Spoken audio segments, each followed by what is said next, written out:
Bristol Community College, Mathematics with Dan Avedikian, Math 011, Arithmetic, Section 3.3, Problem 15. This is Section 3.3, Problem 15. It says compute an exact answer to the problem shown. And we have 67.25 minus 5. Now, the way the problem is written, the 5 does not have a decimal point.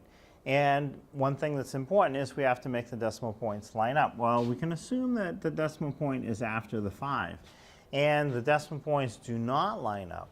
So to do the subtraction, I want to rewrite the problem as 67.25.